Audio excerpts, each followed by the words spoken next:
How's it going, guys? I am back once again from being placed in YouTube's Community Guidelines Gulag. As it turns out, not only is YouTube extremely hostile towards educational videos about torrents, but they are also hostile towards investigative journalism that is done on the dark web. So I will start this video off with a public service announcement. If you wanted to do a video investigating dark web stores that claim to sell firearms, like I did, even if your video is going to be mostly debunking these stores, proving that they're fake because they are literally just lifting pictures from legitimate online gun stores and not even pairing the right kinds of ammunition with the right firearms, and just in a very sloppy, half-assed way trying to trick really dumb people into sending them free Bitcoin, well, you're not allowed to do that. So don't make a video like that, or you will get a strike. Unless, of course, you are Vice or one of the other news channels, because for whatever reason, they seem to get a free pass on content that has to do with illegal firearms. I mean, look at some of these videos. We got Lebanon's illegal arms deals. We got a guy saying that he 3D printed a Glock to see how far homemade guns have come. I don't think this is necessarily illegal, but definitely against YouTube's terms of service. The gun maker markets of Pakistan, do you think these guys are getting legal firearms? Probably not. Should be banned from YouTube, at least according to their community guidelines. And here we have a guy literally testing illegal weapons in the jungle. Okay, they're combining weapons and illegal in their title. You would think that YouTube's platform would immediately flag these videos as soon as they upload it. This is the first 3 videos that pop up when I search Vice's illegal guns. And based on the titles, I mean, I didn't go and watch all of them, but just the subject matter of illegal firearms is supposed to be against YouTube's terms of service. So why are they not given 3 strikes and then kicked off of the platform, you ask? Well, that's because Vice is a news organization which YouTube gives special treatment to. And they don't even offer this special treatment to all news channels, because if you were to take a look at something like Steven Crowder's channel, well, I don't know if he actually considers what he does news, but his show certainly feels like a news show. Anyway, he's gotten strikes. He's been shut down temporarily. He's come close to actually getting banned off of the platform completely. And it's gone so far that he supposedly hired a lawyer to, well, I guess do some other things, but also help him with this stuff specifically, with getting deplatformed. I mean, who would have thought that we'd come to the day where the most important member of a content creator's staff, it isn't the editor, it isn't their camera guy, but it's their lawyer who helps to keep their channel from getting banned. Okay, some of you already know this, but I'll just come right out and say it again. YouTube is not a free speech platform. It is not a platform where you can freely express yourself, where you can freely express your opinions. No, your expressions and opinions have to be within the confines of YouTube's community guidelines, and not just how they're written in plain black and white English. Oh, no, no, no, because if you read what's actually written in YouTube's community guidelines, and then you watch my videos that were removed from YouTube and that supposedly violated these guidelines, all of them are still on Odysee, by the way, you'll see that I didn't actually break the rules. So the only logical conclusion that I can make about all of this is that I broke somebody's interpretation of the rules, and probably not even a real person's interpretation, because I'm pretty sure that YouTube uses bots to scan its platform for videos, probably looking for certain keywords, and hell, maybe it doesn't even scan the whole platform. Maybe they just mark your channel as high risk and they have the bots scan your channel specifically on a regular basis for certain words, and maybe even listening to the videos themselves and using speech recognition to see if the person says a key word that is considered naughty on YouTube. Maybe it would be beneficial for me to be a lot less articulate in my videos in order to confuse the bots. Maybe I'll start recording my videos in Zoomer Speak or Ebonics to avoid these automated bans. But you do get to appeal these bans, which YouTube themselves say is done by a real person. But surprise, surprise, more often than not, they agree with the bot. I mean, seriously, YouTube, why even bother paying somebody to review these videos if they're just going to agree with the bot? I mean, you are a for-profit business. Why not just make it bots all the way down to increase your profits? And while you're at it, go ahead and replace Susan Wojcicki with a bot too. You can hit up Microsoft and see if they still have the source code for Tay. Maybe if Tay was in charge of YouTube, then we wouldn't have to deal with this nonsense and YouTube would make more money. Although I do have a feeling that if you put Tay in charge of YouTube, it would start to look a whole lot more like BitChute.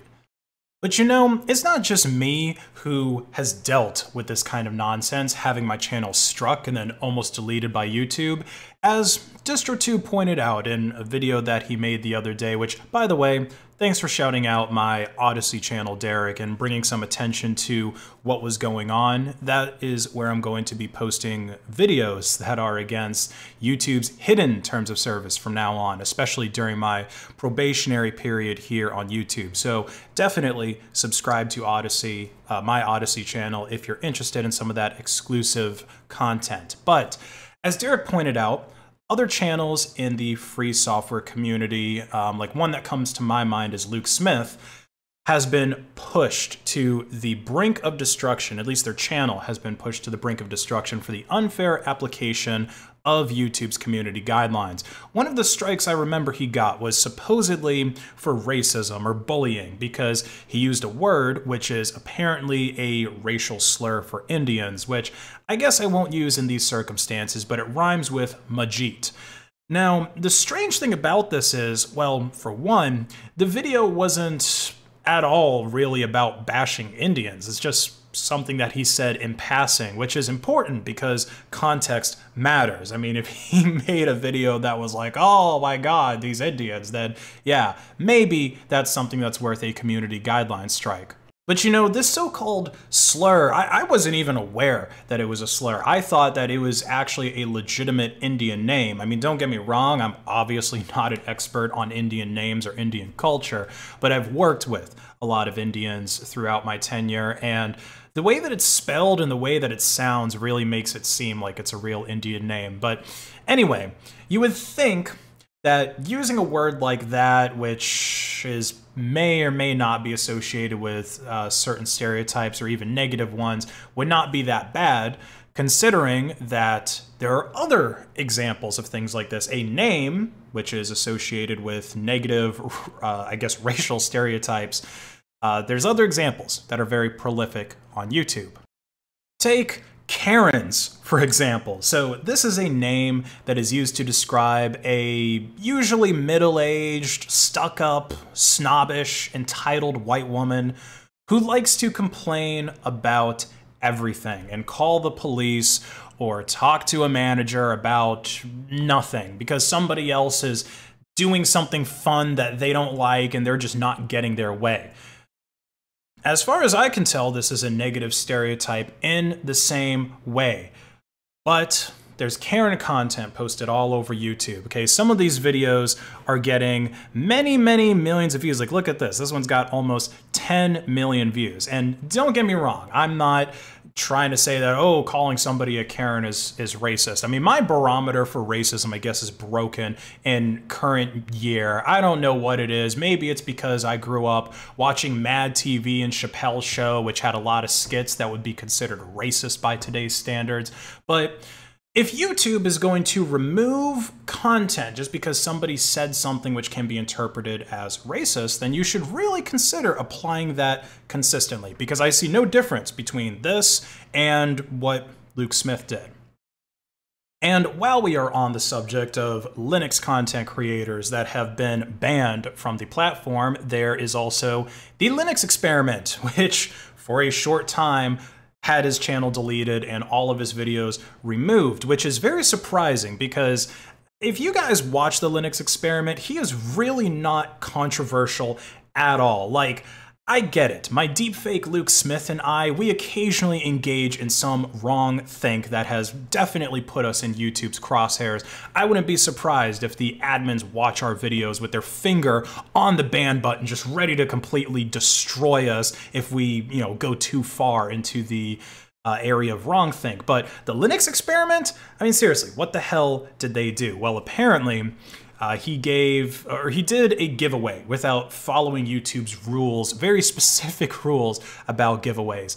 Now, I don't know a lot about the proper way to do these giveaways, but I do know that a lot of gaming channels do giveaways. A lot of ones that are doing like Rust videos or CSGO videos, they'll usually do giveaways of skins, usually to promote gambling websites where you can win those skins, which can be traded for real world money. It's kind of like gambling with NFTs before NFTs were a thing.